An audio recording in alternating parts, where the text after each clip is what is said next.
மழைக்காலம் வந்துவிட்டது.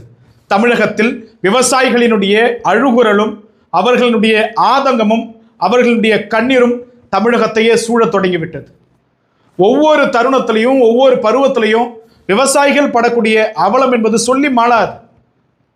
பல மாவட்டங்கள்ல இப்பதான் நடவு நட்டுட்டு இருக்கிறாங்க. அதுலேயும் குறிப்பிட்டு சொல்லணும்னா கடலூர் மாவட்டத்திலலாம் நடவு நட்டு 1 மாதம் 30 நாள், ஒரு 25 நாள் 20 நாள் தான் ஆகுது.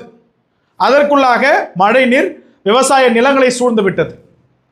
விவசாயிகள் எல்லாமே இனி பெருமளவில் கவலையோடு தான் இருப்பார்கள். காரணம், அவர்கள் மாடன் மாளிகை கொடு, பொன்பொருள் கொடுன்னு இல்லை, உரிய நிவாரணம் கொடுன்னு கேட்கணும். இந்த நிவாரணம் என்பது தமிழகத்தில் கள்ளச்சாராயம் குடிச்சு சாவரனுக்கு உடனடியாக கொடுப்பாங்க, இன்னும் சில விடயங்களில் சாவரனுக்கு உடனடியாக கொடுப்பாங்க. அதுலேயும் L&O இஷ்யூ வருதுன்னா வித்தின் 1 or 2 ஹவரில் 1 மணி நேரம் 2 மணி நேரத்தில் கூட நிவாரணம் கொடுக்கறதுக்குலாம் இங்கே முயற்சித்திருக்கிறாங்க பல்வேறு விடயங்கள்ல. இப்போ அண்மையில் கூட நடந்திருக்குது.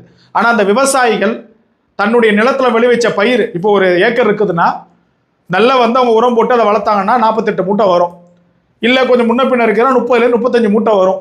ஒரு மூட்டை 1000 வச்சுட்டா கூட ஒரு 40,000 30,000 ரூபா வரைக்கும் ஒரு போகத்தில் 1 ஏக்கருக்கு அவங்க சம்பாதிப்பாங்க. ஆனால் அவர்களுக்கு இந்த நிவாரணத்தின் வாயிலாக கிடைக்கக்கூடியது 5 or 10 தான். இதை வச்சுட்டு நடவு நட்டதை பார்ப்பாங்களா இல்லை அடுத்த போகத்துக்கு நடவு போடுறதை பார்ப்பாங்கன்றது பெருங்கேள்வி. இங்கே ரோட் ஷோ நடத்துறதுக்கு கோடிக்கணக்கில் பணம் இருக்கும், அடுத்தது ஏர் ஷோ நடத்துறதுக்கு பணம் இருக்கும், வீணா விளம்பரத்துக்கும் வெட்டி ஆடம்பரத்துக்கும் மக்கள் மத்தியில் பந்தா காட்டுறதுக்கு அரசியல்வாதிகள்கிட்ட கோடிக்கணக்கில் பணம் இருக்கும்.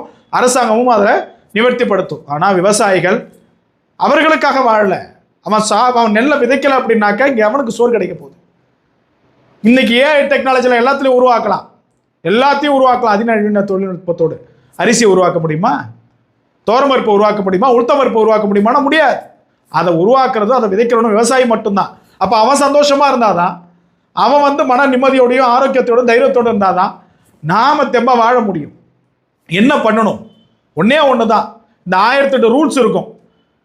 விஓ பார்க்கணும், விவசாய நிலத்தை பார்க்கணும், பாதிக்கப்பட்டிருக்குதான்றதை பார்க்கணும்.